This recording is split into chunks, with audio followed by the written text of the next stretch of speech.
sabihin! Ang sinasabi mo! Ah! Check mo!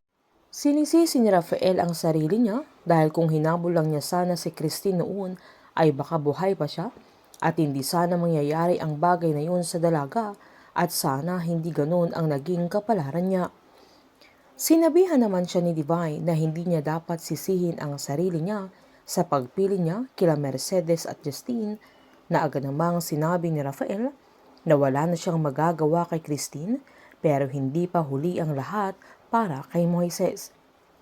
At dahil tahimik naman si Kelvin ay tinanong siya ni Maki kung okay lang siya na agad namang sinabi ng binata na trinaydor niya si Moises at hindi niya alam kung mapapatawad pa siya ng kaibigan niya. Hinawakan ni Maxine ang balikat ng binata sabay sinad niyang bawing-bawi na siya dahil niligtas niya ang buhay ng kaibigan nila na hinarang niya yung bala na tatama sana kay Moises. Giniit naman ni Maki na mula sa oras na yun ay may usapan sila na wala nang babaliktad na lahat sila ay andoon para kay Moises kaya nangako sila sa isa't isa na kayang-kaya nila ang bagay na yun. Habang kausap pa rin ni Mercedes sila Grace dahil sa dami ng papapalitan niyang gamit sa palasyo, nang saktong dumating si Rafael kaya sinabihan niya ang asawa niya na baka may gusto siyang ipagawa sa room nila na agad namang sinabi ni Rafael na si Mercedes na lang ang bahala sa lahat kaya masayang masaya din ito. Sakto namang andoon si Justine na siya ang nag-aayos sa dating kwarto ni Danica dahil doon na ang bagong kwarto niya.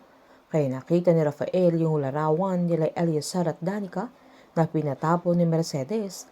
Kaya naalala niya ang magama at nangako sila ni Divine na gagawin nila ang lahat para mabawi si Danica mula kay Jaime.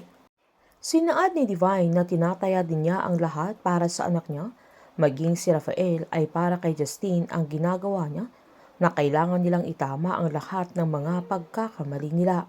Hindi mawala sa isip ni Rafael noong lumuhod si Danica sa kanya at nagmamakaawang sabihin niyang hindi siya iniwan ng papa niya at nakita niya kung papaano ang paghihirap ng dalaga na nahiwalay sa papa niya at ramdam ni Rafael na mahalaga si Eliazar kay Danica.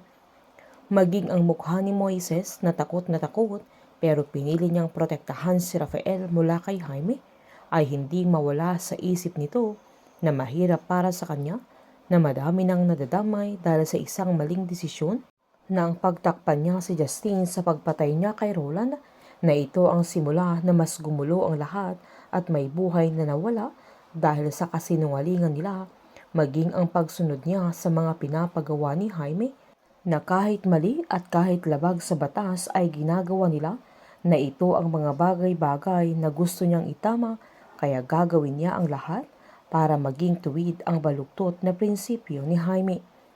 Nilapitan naman siya ni Justine at sinaad ng binata na kinausap na niya ang lolo niya dahil ang dami na niyang inaasikaso sa Crestwood at ang dami nang nagtatanong dahil masyado nang matagal na nawawala si Danica sa campus at pinaliwanag ni Jaime na kailangan nilang palabasin na umalis ng bansa ang dalaga para mailayo sa iskandal na pangungurakot ng kanyang ama kaya napagtanto ni Rafael na alam din pala ni Justine na bihag ni Jaime si Danica. Iinit ang ulo ni Rafael dahil sasabihin ni Justine sa kanya na kailangan na nilang patayin sila Danica at Moises dahil sagabal lang sila sa kanilang buhay. Habang sila Randy naman at Vincent ang kasama ni Rafael na gagawa sa plano nila kung papaano nila matutulungan sila Danica at Moises.